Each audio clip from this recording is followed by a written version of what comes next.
Hey everyone, welcome back to another video from Aman Talks NRL SuperCoach. In today's video, we're going to go through the fullback position, looking at the guns, mid-ranges, and the cheapies. Although I've got a feeling I'm not going to discuss that many cheapies. We're going to be talking about the guns mainly in this one because the fullback spot is such a high-scoring position. So hopefully you guys enjoy it. We'll go through, should you go with Turbo or Teddy and Pappenhausen? I think that's going to be a big debate. And so we're going to get through all that. So if you guys enjoyed the video, really appreciate a thumbs up. Do please consider subscribing as well to the channel if you have enjoyed the content already and want to see more like it. And let's get straight into it. So as always, going to start off by actually taking a look at the specific position that we're discussing, which is the fullbacks today, and just see how that position has trended in terms of the placement, in terms of the top 20 scoring averaging players in the past 3 seasons. Now, it's pretty evident that the fullback spot is probably the most high scoring position in all of SuperCoach. So for any new players out there, it's definitely a position that I always recommend you really want to load up on in terms of going with 2 guns in this slot. I don't think there's really that much scope for cheapies unless they end up being a genuine gun, mainly because this is a position where you can see we had 7 players actually sitting in that top 20 averaging. Now, you could argue guys like Hines and Dewey are dual flexible, but Hines was playing out at fullback. Dewey was actually playing in the halves, so he's a bit of an outlier in this case, but Trbojevic, Tedesco, Latrell, Clint Gutherson and Hines were all playing in the fullback. Oh, and of course, Pappenhausen. Can't forget Pappenhausen. Even at 2020, you can see there Tedesco, Ponga, AJ Brimson, he was playing at fullback for a few games, and Pappenhausen again, and then Clint Gutherson. So there's already 5 in 2020, there was 4 in 2019, and then 7 in 2021. So we're seeing it's increasing year on year. Clearly, the standout, obviously, from 2021 is Tom Trbojevic, his average of 143. The next best fullback was Tedesco with 87, a 56-point difference in average, which is just insane. I mean, even if you didn't play SuperCoach and you watched Tom Trbojevic, you know that he was on just another planet compared to everyone else last season. So obviously the average is going to be super high. Now, whether or not you start with him, we'll get into that in a little bit, but I think I just wanted to highlight how important the fullback position is for SuperCoach. The top averaging player in the last 3 seasons has been a fullback, so I don't think it's a position that we can really compromise. I think you have to go with 2 gun players, so we'll discuss all of that just now. So obviously when you take a look at this chart, the thing that stands out is Tom Trbojevic, right? The scoring is just ridiculous. It almost does go off the chart. His average of 143, as I mentioned, next best was Tedesco with 87. So that means you're going to be paying a pretty hefty price tag for Trbojevic, $1.256 million, or adding another $100 onto that as well. So he's only actually owned by 10% of teams, and I think that price tag is the main reason why people aren't going for him, because as you're going to find out when you are building a team, when you put Tom Trbojevic in at fullback, and especially, as I mentioned, I think you don't want to compromise. I think you're probably going to want to pair him with another gun fullback. You're already then close to spending almost $2 million plus in your fullback spot, and then that's $8 million left for the other 23 spots in your team. It does become very difficult to actually build a more balanced squad if you are going for a Tom Trbojevic. Now, obviously, the big reason why you would start with Turbo is, well, you think he's going to replicate what he did last season or do even better. 143 average, though, it is insane. It's so crazy how high that average was, and I just don't think he's going to replicate 143.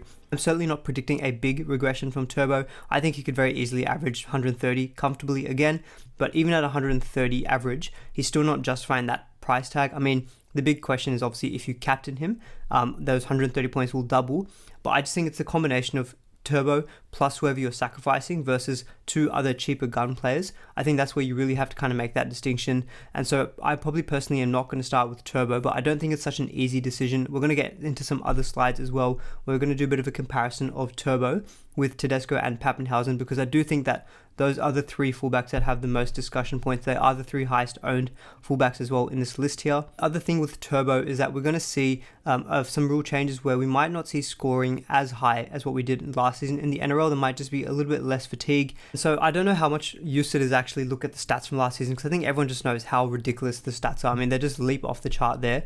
I personally, though, I don't think I'm actually going to be starting with Turbo, because in future videos, I'm going to be discussing, different squad structures, and I think you will see very quickly how difficult it is to fit in Turbo and have a good rest of your team with other gun players. Obviously, I might have maybe just built my team wrong. Anyone who's done that, let me know in the comments below. I'd be pretty keen to see some teams that have Turbo, as well as having a pretty strong other rest of your team. So I think just touching on Tedesco, because I think Tedesco and Pappenhausen is probably the combo that I think the majority of people are going to go for. I mean, the ownership stats speak for themselves.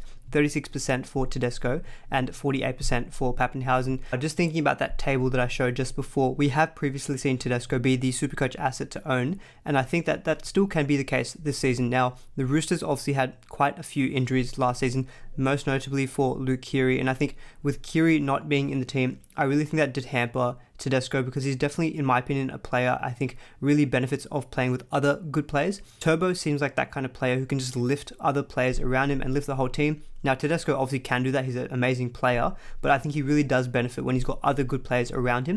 And I think having Luke Keary return really is going to help Tedesco. He won't have to be such a playmaker. He can kind of choose his moments a little bit more specifically and not having all the responsibility. And I think that will help Tedesco. I think the Roosters overall, I think, are in for a good season. And I think at almost a 500k saving, I really think Tedesco is a good asset to go for. I think they also have a much better draw over the first 8 rounds compared to the Sea Eagles. So another thing I should have mentioned with Turbo is that they start off with the Panthers and then the Roosters. So I think from a price point standpoint, you could see Turbo lose some cash early in the season. And Tedesco, I think, has got better fixtures for the first 8 rounds of the season. So I think Tedesco definitely high up in my thoughts. He is currently in my own draft. Latrell is definitely going to be someone we should consider, I think, at some point in the season, but he's missing the first 2 rounds of the year, and I don't think you can warrant having to hold him on your bench for 2 rounds when you've got, Pappenhausen, Tedesco, and Turbo, who can all deliver big points. So you can see why Latrell is only owned by 1%. I think the fact that he should hopefully get the goal kicking now that Adam Reynolds has gone to the Broncos means that Latrell does become a very interesting proposition, because he already has a very healthy average there of around 82. You add on maybe 10-15 points a game in goal kicking, then you're getting close to like a 95 plus averaging player. And I think Latrell then becomes really interesting, really great value as well at 721k. Obviously, I would not start with him, but I think definitely someone to monitor. Now, Pappenhausen, 48% owned. I 100% understand why Pappenhausen is that highly owned. Now, before he had that significant HIA injury, he was absolutely killing it from a Supercoach standpoint. Now, I'll get onto some other stats in a little bit, but basically the games that he played over 60 minutes, he averaged 111. Now, he goal kicks, which is fantastic. He plays for an amazing Melbourne Storm team. The recipe is there for Pappenhausen to, again, I think, have another solid year. They're going to have the likes of Munster, Harry Grant, Jerome Hughes, just a fantastic team all around. And Pappenhausen's goal kicking really is what made him such a standout option. You can see the scoring for him was very high in comparison to some of these other fullbacks, except for Turbo. Turbo was scoring a lot of tries last season, whereas Pappenhausen having the goal kicking does help him have a little bit more consistency and not having to rely on tries so much to actually get into that scoring bracket. Really think Pappenhausen, if he can get over those injury and HIA woes, I think at that price tag of 695k, he basically is a shoo-in, I think, in my team and probably most teams as well, knowing that when he was playing, over 60 minutes, he was averaging 111 and you can get him for 695k. To me, it's quite obvious. I don't necessarily like to throw around must-have, but I think Pappenhausen is as close to a must-have to begin the season as any other player that you can think of. Now, the other guns that I've got on this chart, I don't think I'm going to go into as much detail because I think it is quite clear in my own head that Pappenhausen, Tedesco, and Trbojevic are the 3 gun fullbacks that you should go for. Gutherson is obviously a very steady option. He was pretty good for me at some points during last season, but without the lack of goal kicking when Mitchell Moses plays, I don't think Gutherson has as much of the consistent upside that we see with the likes of a Turbo, Tedesco, and Pappenhausen. He definitely has the capability to go big and get 100 plus, but he has more of a tendency to also go a lot lower as well. You can note that sometimes you tend to hover around the 70 to 80, which is fine, but I think when you're paying quite a lot of money at fullback, you want to be able to captain these players. So I think you want to look for that high upside. We know Tedesco can throw 160, 180 he scored towards the back end of the season. Turbo got double tons for fun. Pappenhausen got 197 in the game against the Broncos. I don't think Gutherson is going to be putting out scores like that. So I think he's just in a tier below those other guys. So I don't think I'd be advocating for Gutherson. Dufty, look, he was fairly solid for the Dragons last season, putting up some decent scores, but it was inflated. He had a couple of scores where I think he had really big output. I think he scored 156, I want to say, against the Broncos at one point last season. And I think now that he's moved to the Bulldogs, there's some uncertainty. They've got a tough draw. Can't really advocate him. With the Knights as well for Ponga, there's some talk that he might even be shifted around, maybe even to 5'8". They seem like they've got some issues. They don't have a good draw to begin the season. So Ponga, I don't think is a fantastic option to begin the year. And Reece Walsh is also suspended for the first couple of rounds as well. Although he's a more interesting option, I think, for later in the season, just because I think the price is pretty good at 557k. The Warriors do have a nice early run that does extend for quite a bit of time early in the season. Now, if he's goal kicking, I think potentially, say, if you're looking to raise cash, if you just need to get to Turbo, maybe you've got Tedesco, you just downgrade Tedesco to Walsh, and that frees up like 200k. Maybe that's what you need to actually get to Turbo. I don't know, I'm spitballing here. So I think Walsh is an interesting proposition, but realistically, I think in the gun fullback category, it's got to be Turbo, Tedesco, and Pappenhausen, in my opinion. I know it's pretty boring. I think majority of content creators, podcasters are going to say these three as well. But I think it's a case of there's no need to try to be different in terms of my advice.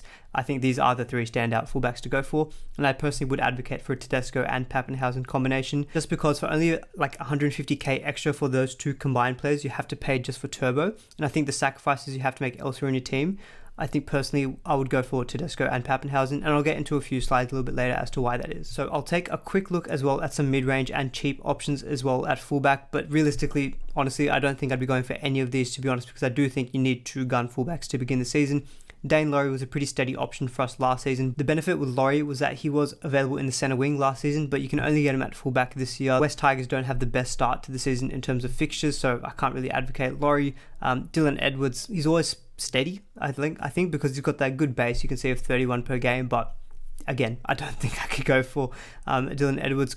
Nickel Clockstad, could be some competition with the other cheapie, Xavier Savage. Now, Savage, I think, is an interesting cheapie that we could consider, because we've just learnt that Jordan Rapana is actually going to be out for the first couple of rounds in the season because of his antics in the All-Stars game. That could mean that Savage, slots in maybe in center wing or maybe even at fullback potentially. Now, he's only going to be playing the 2 games, so he's just maybe one to monitor, where if he down the line gets in for his 3rd game, you can pick him up at 286k if you need to make some money. But again, I think fullback, you really need to go with the gun options. I'm not looking to consider any of these cheapie guys, to be honest. It only would be a play maybe later in the season when our gun fullbacks go on origin duty. That's when I might look at some of these other options, but realistically, I think I'd only be looking at the list on that first slide I presented, and it would be Turbo, Tedesco, and Pappenhausen. So I wanted to change up the fullback position video just a little bit, because I think Turbo, Tedesco, and Pappenhausen is an interesting dilemma, and I think I wanted to add a little bit more detail about this. So I wanted to highlight for each of those three what their draw is for the first 8 rounds of the season. I wanted to take a little bit of a longer term view,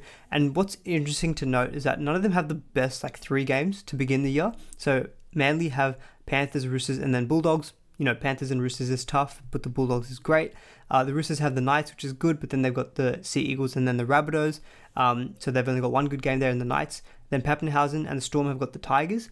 And then they've got the Rabbitohs and the Eels, again, tougher matchup. So it's only really from round 3 and 4 onwards when these guys actually go on their really nice runs. So hopefully you can notice there, but I have tried to bold the kind of runs that I think I'd try to pick up some of these fullbacks. Now, what's interesting to note is that I would definitely prefer Tedesco and Pappenhausen in round 1, just as it is, because they do have the better fixture on paper compared to Turbo, who's got the Panthers.